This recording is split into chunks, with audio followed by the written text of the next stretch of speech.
Assalamualaikum warahmatullahi wabarakatuh. Alhamdulillahirabbil alamin wa bihi nasta'in wa ala umurid dunya waddin. Shalatu wassalamu ala asrofil anbiya'i wal mursalin sayyidina wa maulana Muhammadin wa ala alihi wa sahbihi ajmain.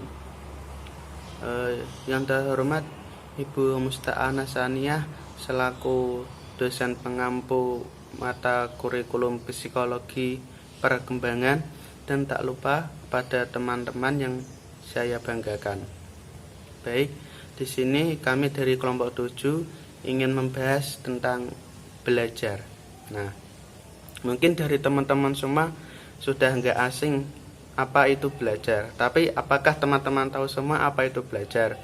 Nah, di sini ada beberapa definisi dari belajar yang banyak sekali oleh para ahli. Nah, di sini saya akan menyampaikan sedikit saja, yaitu ada yang pertama ada Hildegard dan Bauer dalam bukunya yang berjudul Theories of Learning pada tahun 1975 yang mengemukakan bahwa belajar berhubungan dengan perubahan tingkah laku seseorang terhadap sesuatu situasi tertentu yang disebabkan oleh pengalamannya yang berulang-ulang. Dalam situasi ini, di mana perubahan tingkah laku itu tidak dapat dijelaskan atau dasar kecenderungannya, respon pembawaan kematangan atau keadaan-keadaan sesaat seseorang, misalnya kelelahan, pengaruh obat, ataupun sebagainya. Nah, untuk yang teori kedua yaitu dari Morgan.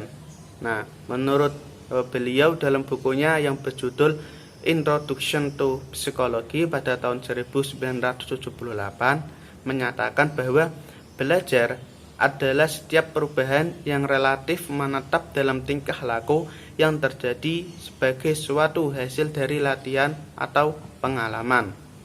Nah, yang selanjutnya yaitu ada Winkel menjelaskan tentang pengertian belajar adalah suatu proses mental yang mengarah kepada penguasaan pengetahuan, kecakapan, skill, kebiasaan, atau sikap yang semuanya diperoleh, disimpan, dan dilaksanakan sehingga menimbulkan tingkat laku yang progresif dan adaptif. Nah, dari pengertian di atas dapat disimpulkan bahwa belajar bukan hanya mengumpulkan sejumlah ilmu pengetahuan, melainkan lebih dari itu. Nah, karena apa? Karena berhubungan dengan pembentukan sikap, nilai, keterampilan, dan pengetahuan, sehingga siswa dapat belajar, dapat mengadakan reaksi dengan lingkungannya secara intelektual, penyesuaian diri untuk menuju ke arah kemajuan dalam melakukan perbaikan tingkah laku sebagai hasil belajar. Nah, dari sini kita dapat ambil kesimpulan bahwa 1. Belajar itu membawa perubahan baik aktual maupun potensial. Yang kedua, perubahan itu didapatkan dari kecakapan baru. Dan yang ketiga yaitu perubahan itu terjadi karena usaha dengan sengaja. Cukup sekian dari saya dan akan dilanjutkan oleh pemateri yang selanjutnya. Bismillahirrahmanirrahim. Di sini saya akan melanjutkan penjelasan dari pemakalah sebelumnya. Saya akan menjelaskan poin C atau poin yang ketiga, yaitu macam-macam teori belajar. Terdapat macam-macam teori belajar yang dapat mempermudah guru dalam jalan pembelajaran. Antara lain yang pertama yaitu teori behaviorisme, yaitu teori yang lebih memperhatikan lingkungan daripada pengalaman-pengalaman belajar, atau dapat dikatakan sebagai teori yang lebih memperhatikan hasil belajar daripada proses belajar. Teori ini memunculkan beberapa pendekatan seperti pembelajaran terprogram, seperti contohnya classing conditioning, yang menyatakan dalam pembentukan perilaku tertentu harus melalui pancingan pembelajaran yang berulang-ulang dan kondisian tertentu. Yang B yaitu operant conditioning, yaitu pendekatan yang bertujuan untuk membentuk perilaku siswa sehingga dibutuhkan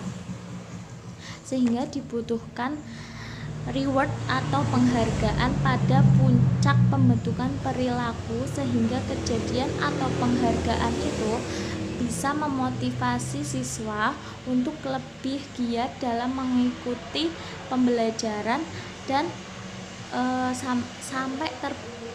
sampai diperolehnya suatu komponen yang menjadi tujuan guru.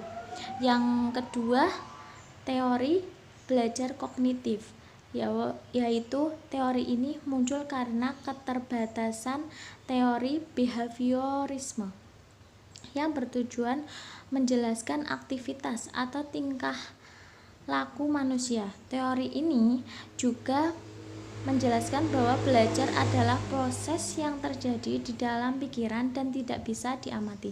Dan teori ini biasanya lebih dikenal dengan teori filsafat. Yang ketiga yaitu teori humanisme.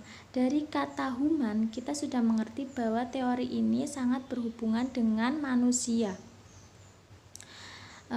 yaitu ditujukan untuk kepentingan manusia dan berfungsi untuk mencapai suatu aktualisasi pemahaman diri dan realisasi peserta didik. Langkah-langkah teori ini antara lain mengidentifikasi masalah, menentukan materi pembelajaran, menentukan tujuan-tujuan pembelajaran, dan lain-lain. Bisa dibaca di makalah. Yang selanjutnya yaitu teori konstruktivisme. Menurut teori ini, pengetahuan bukan merupakan kumpulan fakta dari suatu kenyataan yang sedang dipelajari, melainkan konstruksi kognitif seorang terhadap objek pengolahan ataupun lingkungan yang mengundang atau merangsang perkembangan otak atau kognitif peserta didik. Penataan kondisi bukan penyebab terjadinya belajar, melainkan sekedar memudahkan belajar.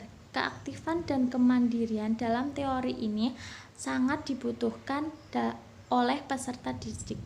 Terima kasih atas perhatiannya.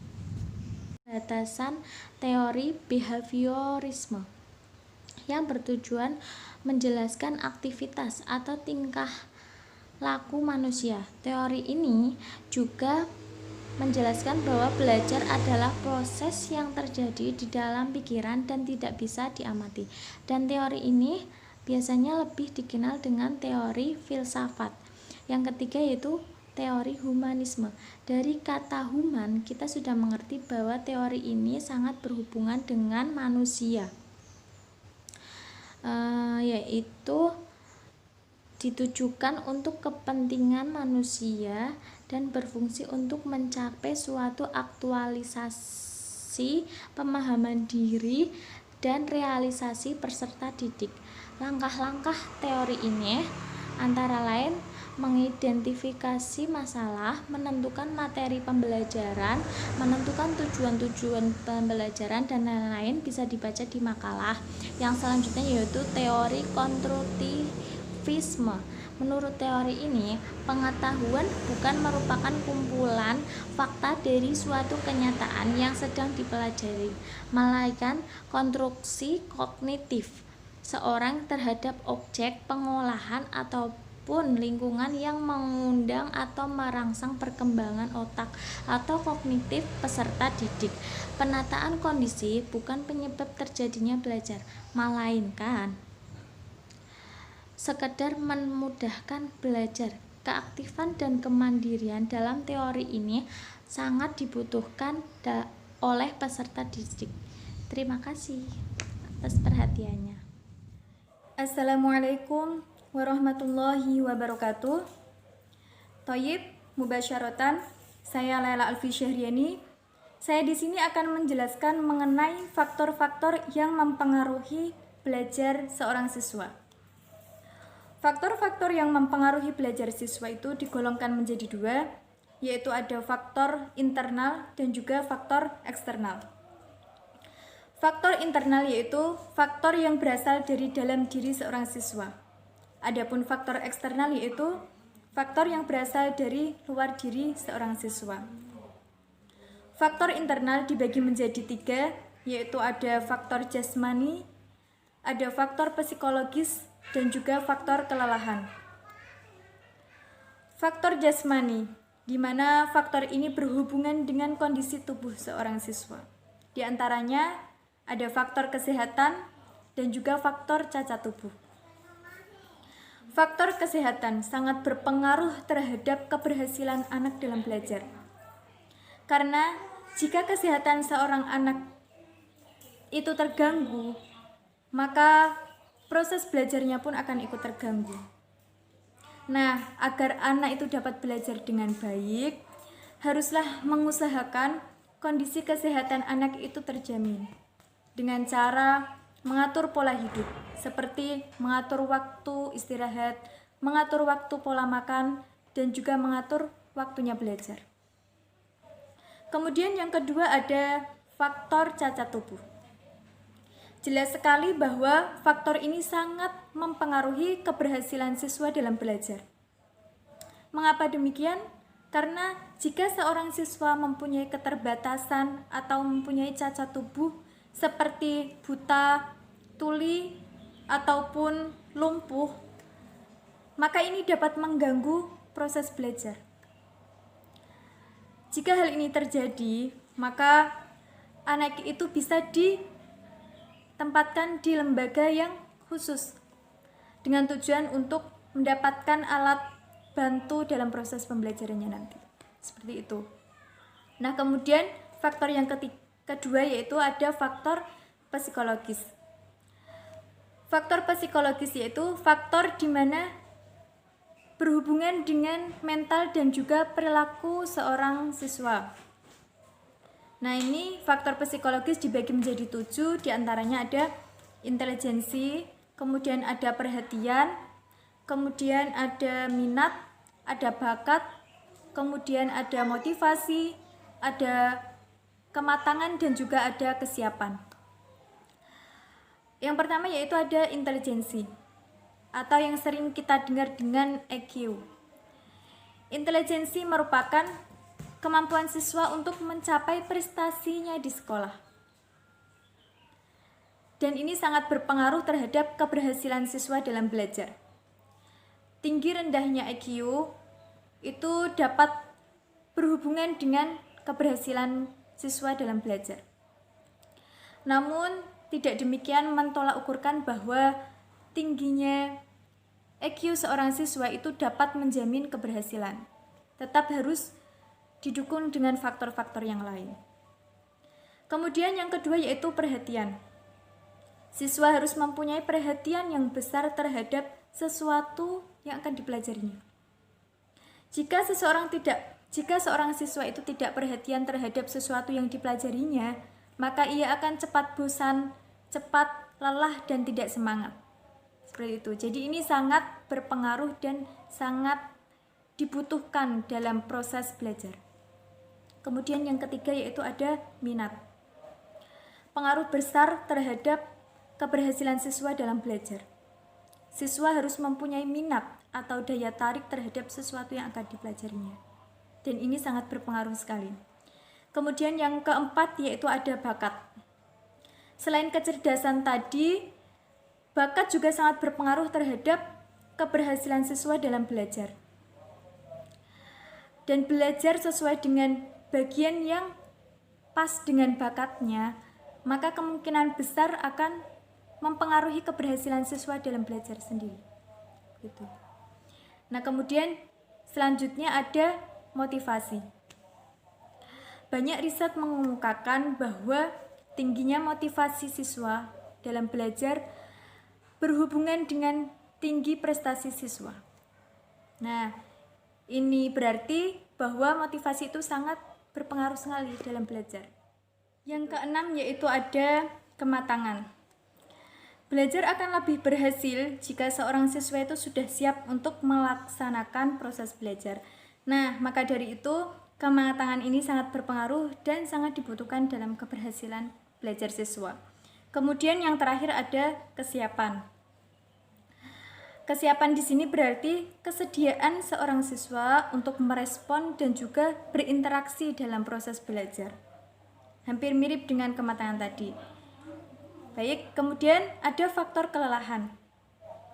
Faktor kelelahan diantaranya seperti lelah, belajar, kemudian bosan, kemudian kurang semangat. Nah, faktor-faktor itu sangat berpengaruh terhadap keberhasilan belajar siswa. Maka dari itu, faktor kelelahan ini jangan sampai terjadi dalam diri siswa. Kemudian yang kedua yaitu ada faktor eksternal atau faktor yang berasal dari luar diri seorang siswa.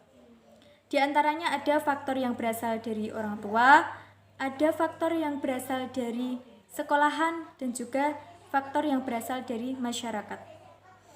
Faktor yang berasal dari orang tua bisa kita lihat dengan bagaimana cara orang tua mendidik anaknya di rumah.